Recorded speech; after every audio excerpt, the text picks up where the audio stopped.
सन 47 में हमें तथाकथित स्वतंत्रता प्राप्ति हुई, ट्रांसफर ऑफ पावर के द्वारा, और हमें पढ़ाया गया, बताया गया कि भारत स्वतंत्र हुआ, हमें अंग्रेजों से स्वतंत्रता मिली, अंग्रेजों ने हमें स्वतंत्रता दिया, और उसमें गांधी, नेहरू, कांग्रेस का बहुत बड़ा योगदान है। इन्हीं लोगों के कारण हमें स्वतंत्रता मिली। जबकि सत्य ये है कि हमें बलिदानियों के कारण, बलिदानियों के बल पर स्वतंत्रता प्राप्त हुई। भारत में स्वतंत्रता के पश्चात नेहरू को बलपूर्वक प्रधानमंत्री बनाया गया, गांधी के जिद पर, गांधी के कलह के कारण। और उस नेहरू ने मौलाना आजाद को शिक्षा मंत्री बनाया। मौलाना आजाद कहीं से भारतीय नहीं था, न उसके माता पिता भारतीय थे और न मौलाना आजाद का जन्म ही भारत में हुआ था। तथापि तुष्टीकरण की नीति के अंतर्गत मौलाना आजाद को भारत का शिक्षा मंत्री बनाया गया।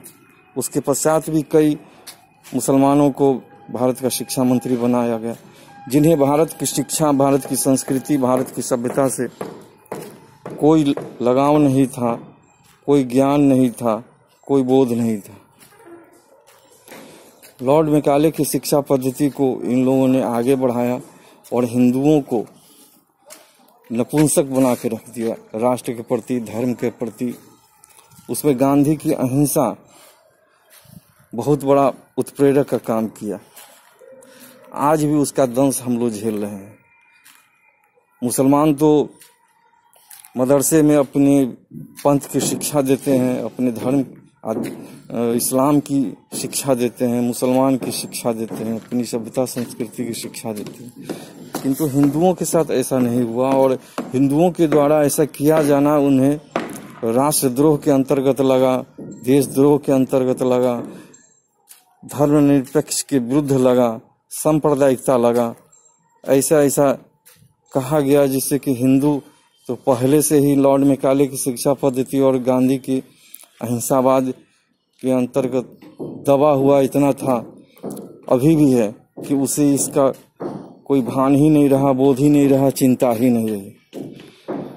आज हिंदू नाम का हिंदू है, अब तो हिंदुओं का नाम भी देशज नहीं रह गया। बहुत सारे हिंदुओं का नाम भी देशज है और कुछ नहीं रह गया हिंदुओं में। हिंदू को हिंदुत्व की चिंता नहीं, हिंदुओं को से अगर हिंदुत्व की बात की जाए, हिंदू की बात की जाए तो उन्हें चिढ़ होती है। और एक हिंदू होते हुए उन्हें हिंदू संगठनों, राष्ट्रवादी संगठनों से विवाद होता है, उन्हें अपशब्द कहते हैं, उनसे घृणा होती है। हिंदू लोग अपनी ही जाति में आपस में लड़ रहे हैं, और समाज में और कम्युनिटी में ऐसी बात नहीं है। हिंदू को यह समझ नहीं आ रहा है कि उसे क्या करना है, क्या नहीं करना है। वह अपने आप में बड़ी ही विचित्र स्थिति में फंस चुका है। उसे केवल जितने हिंदुत्व से दूर रहा जाए, हिंदुओं से दूर रहा जाए, हिंदू शास्त्र से दूर रहा जाए, ईश्वर, आत्मा, परमात्मा, वेद, पुराण से दूर रहा जाए, तो अपने आप को लगता है कि हम आधुनिक हो गए। और जितनी इन सबों को गालियां दी जाए, उसे कुछ चिंता नहीं है। वह मर चुका है, समाज मर चुका है, कि आत्मा मर चुकी है। उसे सब कुछ की चिंता है, केवल हिंदुत्व को छोड़कर, हिंदुओं को छोड़कर। इस तरह से तो यह देश, यह राष्ट्र अधिक दिनों तक चलने वाला नहीं है। एक समय ऐसा आएगा जो हम पूरी तरह लुप्त हो चुके रहेंगे। अगर यदि ऐसा नहीं रहता तो किसी में दम नहीं था कि कोई हिंदुत्व के विरोध में फिल्म बना दे, वह हिट हो जाए, हिंदुओं को गाली दे दे, वह बहुत बड़ा नेता बन जाए। ये कितना पतित हो चुका है हिंदू, इसका उदाहरण यही है कि इसी समाज में कोई कम्युनिस्ट भी होता है, कोई नास्तिक भी उत्पन्न होता है, सेकुलर भी होता है। और जितने तत्व हो सकते हैं हिंदू के विरोध के, तो सारे हिंदू में ही जन्म लेते हैं, क्योंकि उन्हें गर्भकाल से ही यह बोध कराया जाता है जो सब कुछ होना है किंतु हिंदू मत होना।